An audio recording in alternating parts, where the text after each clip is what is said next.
welcome to the Shure booth at InfoComm 2025. Thanks for joining us to talk about the Q-SYS and Shure partnership. I'm Julie Crawford. I am head of strategic alliances on the marketing side for Shure. And Gary, Evan, would you like to introduce yourselves? My name's Evan. I'm the global product manager for our Microflex Advanced Array category at Shure. And I'm Gary Evans. I am the Director of Alliance and Ecosystem Tech Ops. It's a really easy title to say, but basically my team works on all the technical integrations with our Alliance and Ecosystem partners, like Shure. Yep. Amazing. Well, welcome. Gary, why don't you give us a quick overview of VisionSuite? We know that we have at this show our MXA 920s in your booth. Tell us a little bit about that experience. Yeah, so VisionSuite is a product of an acquisition we did a couple years ago with Shure Vision, and we bought their technology and have integrated it now into Q-SYS. With the latest release of Q-SYS Designer version 10, we've really integrated it now so that the VisionSuite experience is native to Q-SYS. And so what VisionSuite does is VisionSuite is AI-based presenter tracking. And audience switching is also in there too. But the main thing behind it is getting the presenter in a real life, like a camera operator is following them as they walk around and present and stuff. And then using the Shure microphones, we get coordinate data back, and then the camera switching part happens in there where we can get audience participation and actually, see people asking questions in the audience and such. Yeah, so the coordinates I want to dive a little bit deeper into since we have Evan here. I know that we've spent a lot of time talking about that, but tell us a little bit more about that technology contribution to the experience. So the MXA 920 is Shure's flagship array microphone. It's a 2-foot by 2-foot form factor. It offers 2 different modes. By default, it comes in an automatic coverage mode where you can just draw boxes of coverage where you need them. There's also a lobes mode for more advanced systems that require the use of voice lift, for example, which are common in camera tracking environments as well. But the technology that's going on under the hood is very sophisticated, and we've been doing this for a long time. And the camera tracking coordinates are actually a similar function as our beamforming algorithm in that it will track talkers as they move around a space and report an XYZ coordinate for a system such as Q-SYS to ingest and inform camera tracking movement. Yep. So that is great. Yep. On the marketing side, I don't get too much into the weeds on that, so thank you for explaining. Yep. So you both spend a lot of times talking to customers about this experience. So we have the technical side, and then talk to me a little bit about our partnership and what we're hearing from customers on trends, what they're asking for with that camera tracking experience on the other side.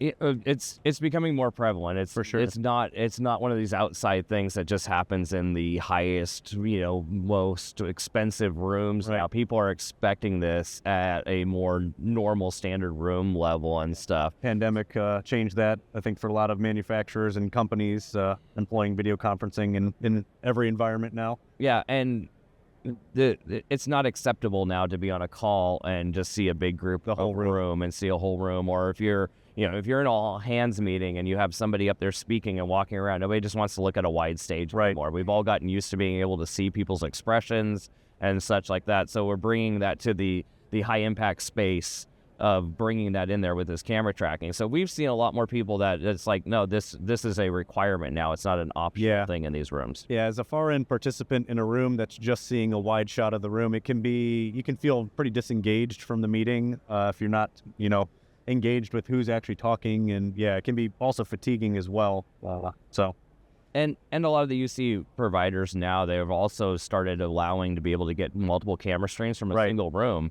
So even using this technology, we're able to, send them 2 camera streams. So if somebody asks a question, we can still see the presenter too. Right. And we're still tracking the presenter using this technology, but then we're also getting a better shot of the person asking a question in the audience. So you as a person on the far end can maybe see their reaction, because people have reactions even if they're not talking yet or something like that. And you can see this now because we're able to send it out in multiple streams. Yeah, it's more like a broadcast kind of experience now, where you normally would have somebody manually steering those cameras. It's all kind of happening under the hood automatically now. So Yeah, absolutely. I think all three of us primarily work from home, and I have to say, like, in the last 2 years, I think it's become a lot more engaging to sit at your desk and watch your screen on Yep. on video calls, and Yeah. definitely that more broadcast experience has helped. I notice it myself when I'm in or watching a big meeting or participating in a big meeting that's in a big room like that. If I can't see what's going on, you don't get the feel from the far end. You kind of just like, oh, I'm gonna go do some side work over here, Right. and I don't feel like I'm Not as engaged. involved with it. So this really brings that, like, you're almost there in the room at Equity. that time. It's a good Yes. buzzword from the pandemic. I refer to that a lot. So it's true though. All right, let's switch gears for a second. Continuing with the partnership trend, but Gary, I want you to talk a little bit about our newly joint certified solution. Yes. We've finally gone through with Microsoft Teams and Zoom and gotten certifications for the MXA 920 with Q-SYS. And for Google, the Q-SYS as the OS is certified. So the MXA 920 already inherently hooked up to Q-SYS was certified for Google too. But and for people that don't know, sometimes people just think the certifications is a pay for thing. Microsoft and Zoom both actually do stringent audio testings. I know the Shure side has gone through it. We've gone through it, and you go there, and they're actually trying to certify because they want everybody to have a good experience. So we're really excited that we've now gotten certification out with the MXA 920. So it's going to help expand the category for people that need to go in these larger rooms and the microphone choices that they can use. Exactly. Yep. Yeah, we're excited too. One last question that I would love for both of you to answer. One, Gary, One. practical piece of advice that you would tell customers about creating a great collaboration experience. I can kick off. I've got an example. So as the microphone guy, of course, I'm going to focus on audio. And the old adage is true. Audio is a very critical aspect of a meeting occurring. You can't have a meeting without audio. And so my practical piece of advice is something that, has been true for 100 years. And that using a good microphone for audio capture is key. And translating that to like a modern day environment, I would say microphone placement is really important. And the acoustics of the space are also equally important.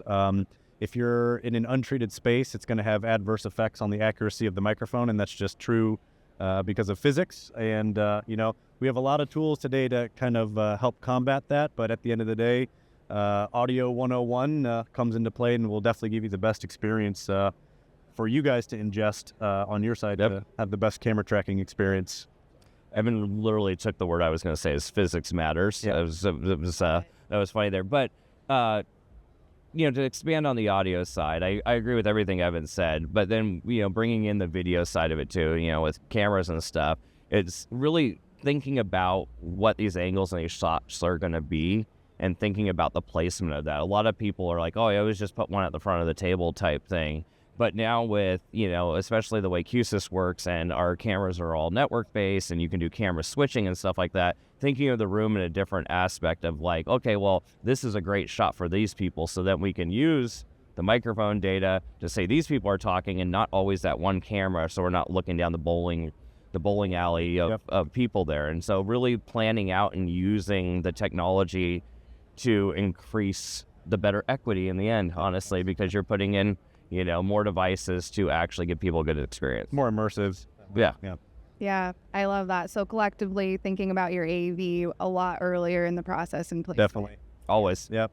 I love that. Well, thank you so much for taking your time to chat with us today and enjoy the rest of the show.